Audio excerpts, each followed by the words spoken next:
राधे राधे मित्रों। कभी सोचा है क्यों कुछ घरों में धन तो आता है लेकिन टिकता नहीं? क्यों कुछ लोग रात दिन मेहनत करते हैं फिर भी कर्ज और चिंता से बाहर नहीं निकल पाते? श्री कृष्ण कहते हैं धन केवल कर्म से नहीं आता, वह कर्म, मन और श्रद्धा तीनों से आता है। जीवन में लक्ष्मी को स्थायी रूप से लाने के लिए धन आने से पहले कुछ कार्य करना आवश्यक है।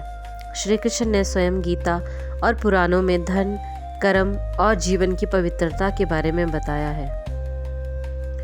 श्री कृष्ण जी कहते हैं जहाँ मन अशांत होता है वहाँ लक्ष्मी कभी स्थायी नहीं रहती। धन की शुरुआत मन से होती है। यदि घर में झगड़े, क्रोध, ईर्ष्या और कटुवाणी का वातावरण है तो चाहे कितना भी पैसा आए वह टिक नहीं पाता। इसीलिए पहला कार्य है अपने मन को शांत करना।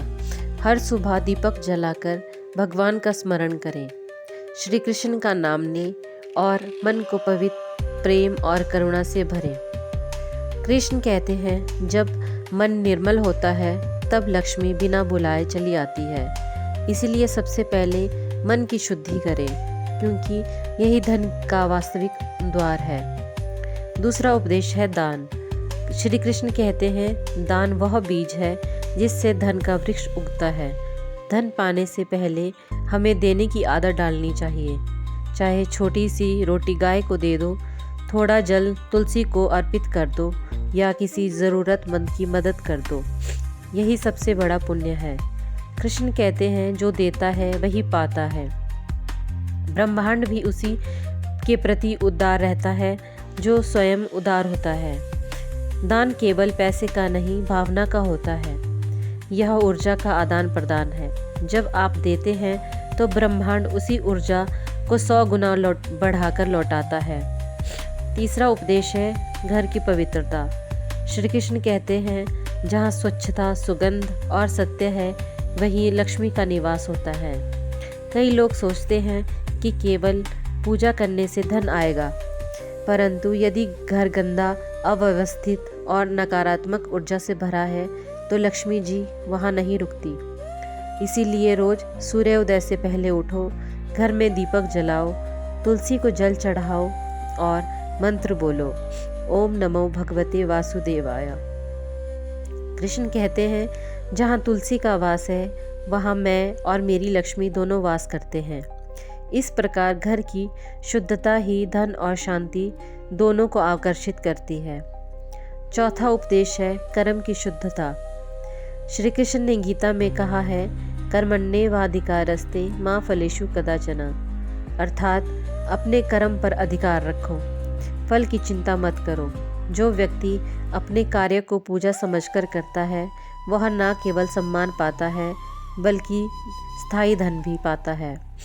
कृष्ण कहते हैं अशुद्ध कर्म से अर्जित धन क्षणिक सुख देता है, लेकिन शुद्ध कर्म से आया धन लक्ष्मी को स्थायी बनाता है। इसीलिए हर काम को ईमानदारी और श्रद्धा से करो।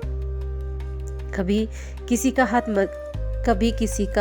हक मत छीनो, क्योंकि गलत मार्ग से आया धन दिखने में बड़ा लगता है पर वह सुख और शांति दोनों छीन लेता है। पांचवा और सबसे सुंदर उपदेश है कृतज्ञता और संतोष।